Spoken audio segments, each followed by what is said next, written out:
Fala galera, beleza? Vamos lá? Bom,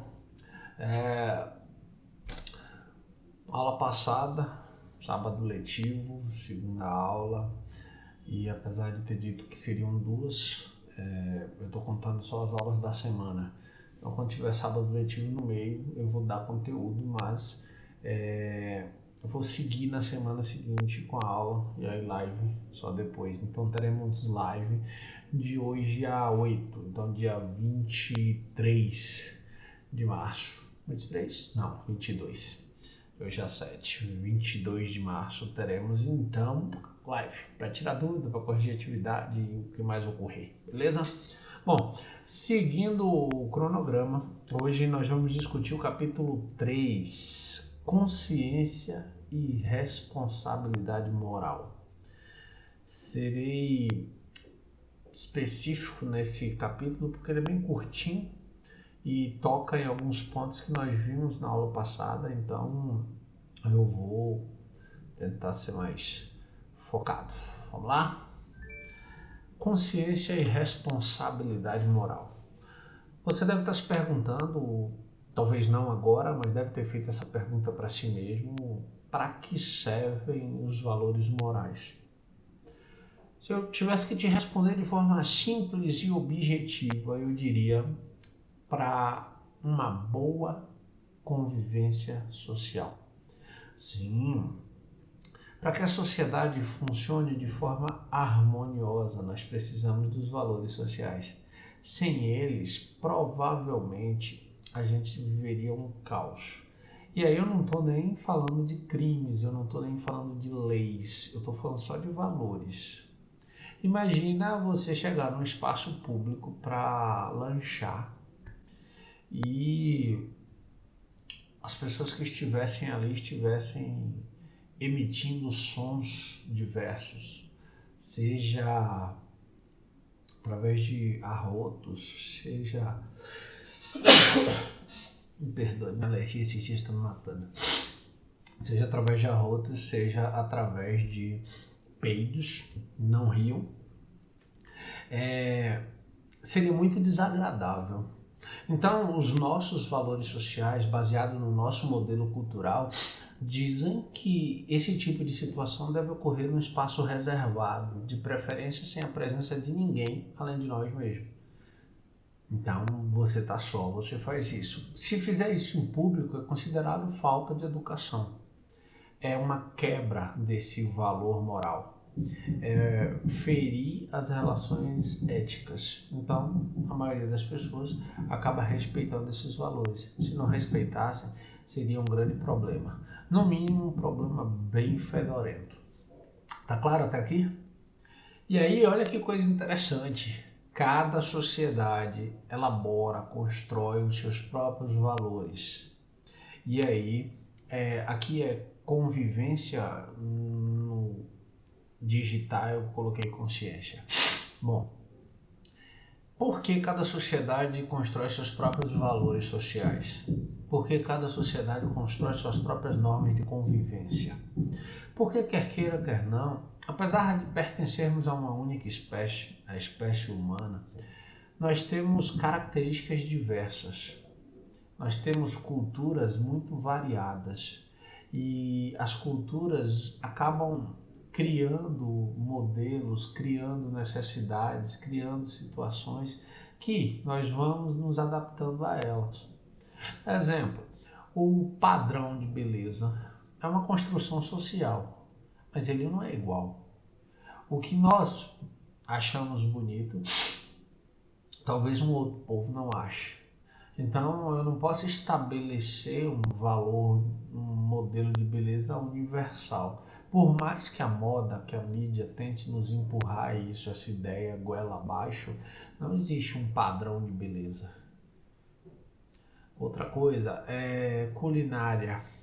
A China tem uma culinária extremamente exótica. Quando vocês tiverem a oportunidade de visitar a China, poderão encontrar nas ruas espetinhos de barata, espetinhos de escorpião, carnes de cachorro e diversas outras iguarias pouco comuns aqui. Se você chegasse ali na esquina para comprar um espetinho de carne e lá estivesse um espetinho de barata, você provavelmente morreria de nojo e nunca mais voltaria ali, além de sair falando mal para a cidade inteira sobre aquele espetinho. Mas ao chegar na China, ciente de que é uma outra cultura, ciente de que há outras normas e valores, você talvez até experimente um espetinho de barata. E ao voltar para o Brasil, diga: Theo, experimentei o espetinho de barata e é bem crocante. Você mastiga assim, faz crack. Percebam que nós estamos falando de culturas diferentes, logo de valores diferentes. Existe nesse caso um valor certo e um valor errado? Existe nesse caso uma cultura melhor ou um conjunto de valores sociais melhores? Não, não existe. Não existe por quê? Porque não existe hierarquia entre culturas, ou seja, uma melhor, uma pior, colocada uma sobre a outra. Não existe.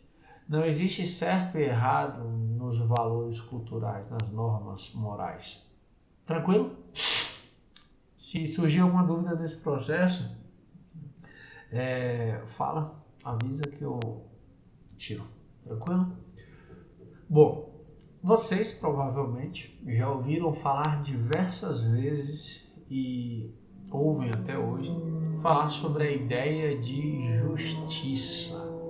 Às vezes, inclusive, quando pedem alguma coisa para os seus pais e eles dizem: não, você não fará isso. Vocês dizem: mas isso não é justo. Mas vocês já pararam para pensar o que é justo? O que é justiça? Minha coriza está matando. O que é justiça? Esse capítulo nos convida a pensar a justiça como um ponto de equilíbrio, uma ação que é benéfica para todos. Exemplo, eu gosto dos exemplos porque eles nos fazem compreender de forma mais clara um determinado conceito. Imagina que o carro do lixo só passa na sua rua 4 horas da tarde. Mas você mora sozinho, não tem quem tire o lixo da sua casa para colocar para fora. Só um segundo, pessoal. Um segundinho.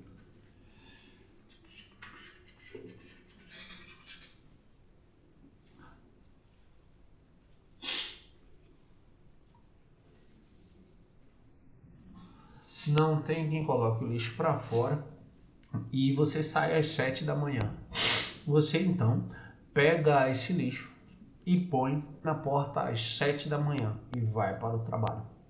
No entanto, existem alguns cachorros que ficam por ali e logo depois que você sai, esses cachorros rasgam o lixo inteiro, espalham restos dos mais diversos materiais que haviam dentro do saco na rua inteira e a rua vira uma porcaria. Perceba, você resolveu o seu problema tirando o lixo de dentro da sua casa e colocando na porta às 7 da manhã, mesmo sabendo que o carro só passaria às 4. Com essa ação, você prejudicou toda a rua, porque todas as pessoas que vivem naquela rua irão ser afetadas pelos cães que espalharam aquele lixo na rua. O fedor, a atração de insetos, de roedores, o mau cheiro, que eu já disse, né, fedor, a visão de ter a rua completamente suja, ia dizer chuva, e tudo isso é muito desagradável, mas você resolveu o seu problema e prejudicou todo o resto. O correto seria, o justo seria, impossibilitado de estar às 10 para as 4 para colocar o lixo na porta, para que o caminhão pegue às 4, 4 e pouco. O ideal seria então que você fizesse uma estrutura do material que você quisesse, elevada, onde os animais não alcançariam, nem cães nem gatos, e colocasse esse lixo lá. E quando o caminhão passasse, recolhesse esse lixo tranquilo, intacto. Logo, você colaborou com a ação que foi boa para você, mas também foi boa para toda a rua, todos os seus vizinhos. E ações como essas, que beneficiam a todos, acabam inspirando outros, ou no mínimo constrangendo àquele que deseja colocar o lixo na rua mais cedo. Por quê? Porque a rua é organizada. Por quê? Porque há um bom convívio entre vizinhos. E aí ele não vai ser aquele, não quer ser aquele que quebra essa harmonia, que fere essa boa convivência. Tá claro? Então vamos. Eu disse numa outra aula, mas eu digo isso com certa frequência quando a gente está conversando em outros momentos nas aulas, que os valores morais, a quebra dos valores morais, eles não necessariamente irão, por exemplo, levar você preso. Não. Você não cometeu um crime ao ferir um valor moral, mas ao constrangimento público. Eu vou me ater ainda ao modelo do lixo na rua. Imagina, você não vai preso por colocar o lixo lá. Você só vai gerar uma discórdia, uma inimizade, um clima chato entre você e seus vizinhos.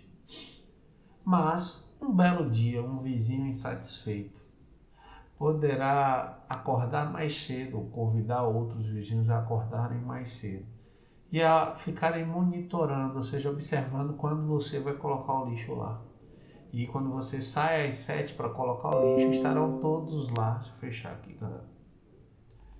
Estarão todos lá para dizer: não faça isso, você está sujando a rua toda.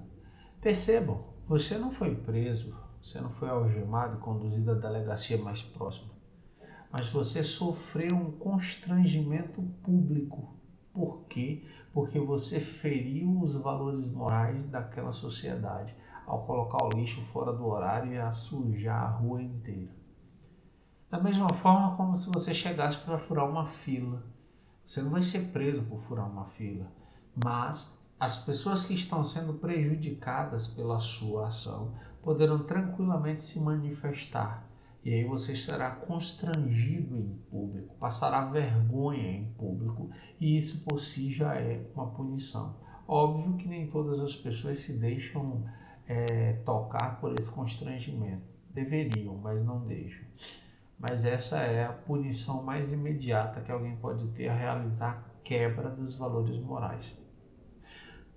Mas aqui cabe um parêntese. Quem está disposto a quebrar uma norma moral, um valor que é em prol da boa convivência em sociedade, também está disposto a quebrar uma lei. E aí quebrar uma lei é crime. Quebrar uma lei dá cadeia. Perfeito? Então vamos adiante. Vocês já ouviram falar o jeitinho brasileiro. E aí esse jeitinho brasileiro, ele no diminutivo parece até uma coisa boa, não é? Ou uma coisa engraçada. Quando alguém diz assim: poxa, eu tô com um problema, dá um jeitinho para me ajudar. Pode parecer interessante, pode parecer engraçado, mas não é. Essa mania chamada, apelidada de jeitinho brasileiro é extremamente nociva para o bom funcionamento da sociedade. Imagina, você conhece alguém que tem uma deficiência física, ou você tem uma deficiência física, ou você sofreu um acidente e existe uma vaga específica no trânsito para você. Aquela vaga foi pensada para que você esteja próximo de lugares para onde você poderia ir. Então você estaciona ali, é garantido por lei, tá lá, você para, desce e vai se deslocar menos do que se tivesse que sair procurando vagas em outros lugares. Normalmente, essas vagas estão reservadas em estacionamento de shoppings, próximo de bancos, próximo de repartições públicas, exatamente para facilitar o acesso, o que a gente chama de acessibilidade. Se alguém para no seu lugar, ele está cometendo uma infração de trânsito. Por quê? Porque ele parou no lugar que era reservado para idosos, para gestantes ou para deficientes físicos. Mas ele também está quebrando um valor moral. Ele está passando por cima de uma necessidade especial em benefício próprio. Mas ele pode também furar uma fila e dizer: É porque eu estou com muita pressa. Sim, todas as pessoas que estão na fila também têm outros afazeres e estão respeitando a fila. Ao furar a fila, você fere com isso todas as outras pessoas que estão ali. Há, claro, uma exceção. Você pode chegar diante de uma fila e dizer, pessoal, eu estou passando por essa situação, eu não posso permanecer aqui por conta disso, disso e disso. Será que, por gentileza, vocês me permitiriam passar e entregar esse documento antes de vocês, apesar de vocês já estarem aqui há algum tempo? Se a fila inteira concordar, ok, você pode passar. Mas se a fila não concordar, você tem a obrigação moral e ética de ir para o final da fila e respeitá-la. Esse jeitinho brasileiro é exatamente essa mania de burlar, de quebrar as regras para beneficiar apenas a si. Ou seja, você prejudica a sociedade inteira e as relações sociais e o único beneficiado disso é você. Isso é errado. O jeitinho brasileiro é uma prática imoral que dá lugar ao oportunismo e à impunidade em nossa sociedade.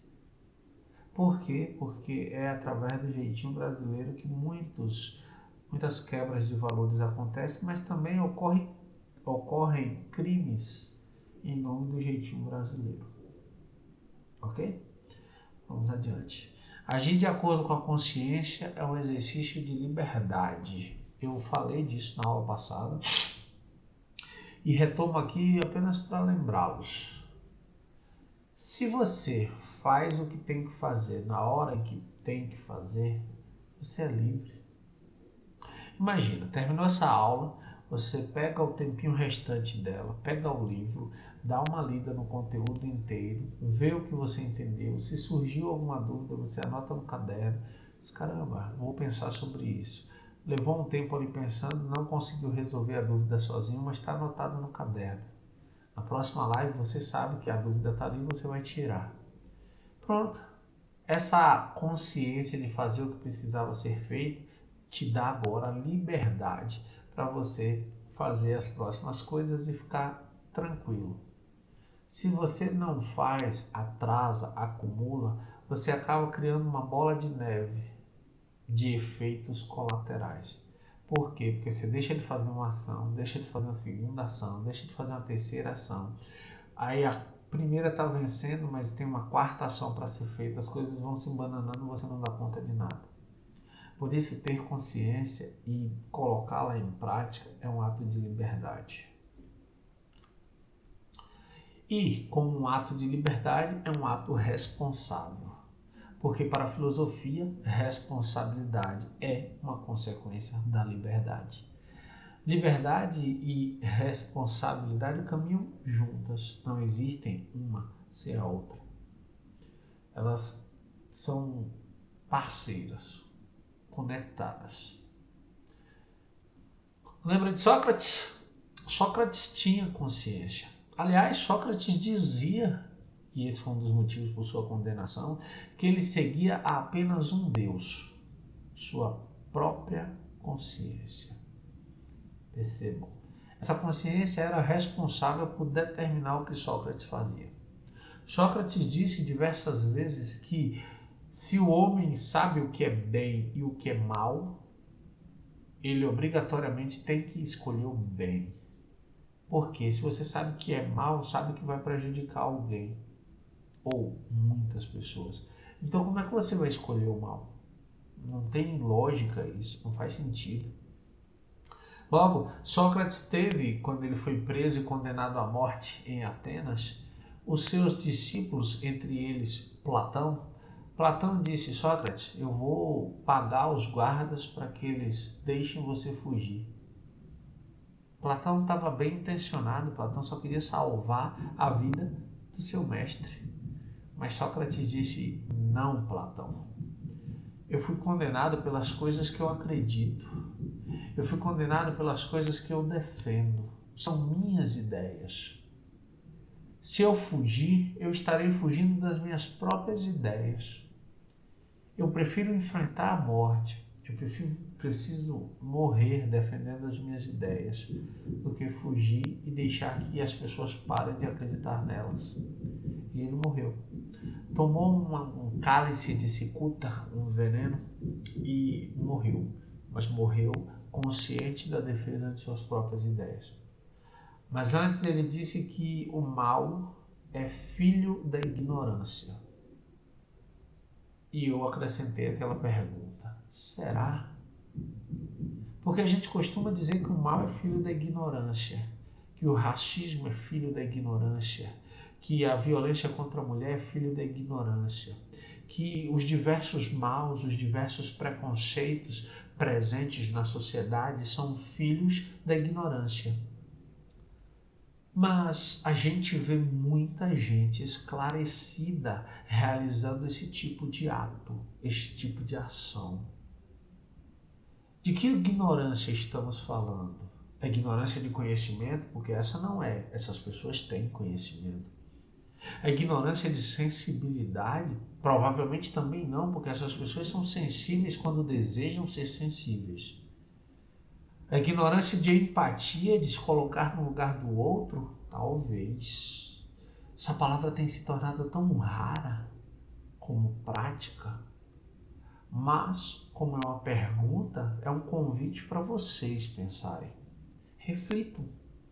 Escrevam se quiserem sobre. A gente se encontra na próxima semana. Mas não esqueçam de responder as atividades do capítulo. Lembrem, capítulo dado, exercício cobrado. A regra continua valendo. Fechado? Sempre bom estar com vocês, mesmo que de forma remota. No mais, eu fico por aqui e até a semana que vem com a nossa live. Abraço e tchau, tchau, galera.